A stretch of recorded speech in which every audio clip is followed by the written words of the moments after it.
हुआ तो बीमार पड़ गया, इतना बीमार पड़ गया कि घर में जितना पैसा रखा था वो भी लग गया, कर्जा भी हो गया।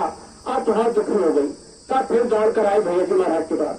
कहेंगे भैया जी महाराज हम बहुत दुखी हैं, हम बहुत परेशान हैं, बेटा बीमार है वो सही हो जाता फिर हमें किसी प्रकार की कोई दुखी कोई परेशानी नहीं होती। भैया जी कहने लगे जब आपके बेटा नहीं था तो भी दुखी थी, बेटा हो गया फिर भी दुखी है।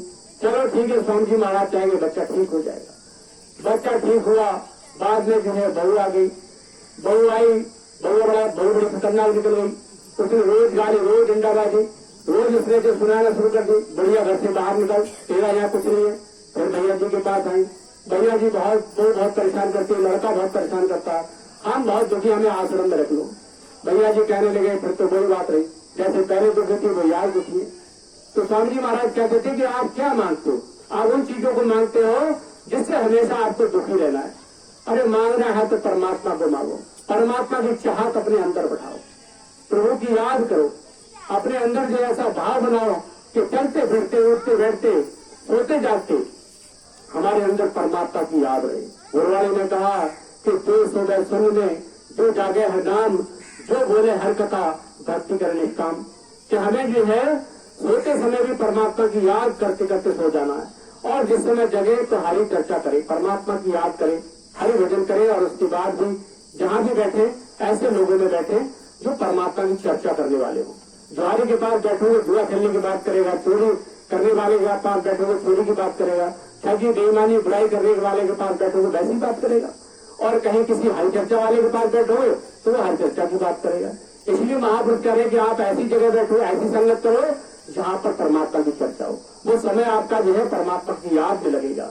इसलिए महापुरुष कह रहे हैं कि जो है कि क्या गाड़ी में माल भर हुए सुन लो गाड़ी वाले, और धीरे धीरे रो रहे हैं दौलत के बंटवारे, कि जिनके पास बहुत दौलत हुई, बहुत दौलत, जैसे अभी थोड़ी देर पहले एक लाइन कही गई थी कि जिनके पास इतना धन हो कि जहां सूरज निकलता है, जहां तक छिप जाता है वहां तक के राजा हो जाए, पर भगवान का भजन नहीं किया तो नरकों में जाना पड़ेगा।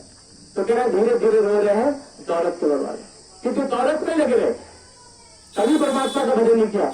हमारे भैया जी महाराज जी कहते हैं, स्वामी महाराज जी कहते थे, और हम सब भी देख रहे कि हमारे आपके बीच में भी ऐसे लोग भी हैं, धन बहुत है, पैसा बहुत है, पर कभी परमात्मा की चर्चा हम घर में नहीं करा सकते। स्वामी महाराज कहते थे कि घर में चर्चा कराने से हमारा घर पवित्र होता है, आसपास का वातावरण पवित्र होता है, पड़ोसियों में सुधार आता है। आपके सत्संग से अगर किसी पड़ोसी के परिवार में सुधार आ गया, बच्चों में सुधार आ गया, तो शराब पीता है, जुआ खेलता है, उसने सुना सत्संग कि भाई मनुष्य शरीर किस लिए मिला था, हो सकता है आपके इस सत्संग से कहीं पर जो है एक बच्चे में सुधार आ गया तो आपका बहुत बड़ा पुण्य हो जाएगा, बहुत बड़ा फल आपको मिलेगा। इसलिए महापुरुष कहते हैं कोई घर ऐसा न बचे जिसमें हरि भजन ना हो, परमात्मा की चर्चा ना हो, जहाँ सत्संग ना हो। तो महापुरुष कह रहे हैं धीरे धीरे हो रहे हैं दौलत के बंटवारे, क्या हम सत्संग में तो जाते हैं पर जो दौलत से छूटते हुए कभी हम परमात्मा का भजन नहीं करते। महापुरुष कहते हैं जरूरत नहीं है आपका भंडारा करने का, बस नहीं तो कोई भंडारे की जरूरत नहीं।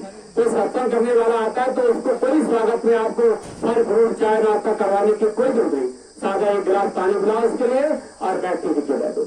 तो जो है हमें सत्संग कराना है, बस भैया जी का, स्वामी जी महाराज का और सभी संतों का यही हुक्म रहा कि हमें ज्यादा से ज्यादा अपने गांव में, अपने घरों में परमात्मा की चर्चा कराना, इससे हमें पूरा लाभ मिलता है। तो स्वामी जी महाराज आगे कड़ी में क्या कह रहे हैं, और गाड़ी में चोर बसे हैं सुन लो गाड़ी बारे, गाड़ी में चोर बसे हैं सुन लो गाड़ी बारे, और गाड़ी में चोर बसे हैं सुन लो गाड़ी बारे, और धीरे धीरे जे आपस में, और धीरे धीरे जे आपस में करें इशारे सारे संभार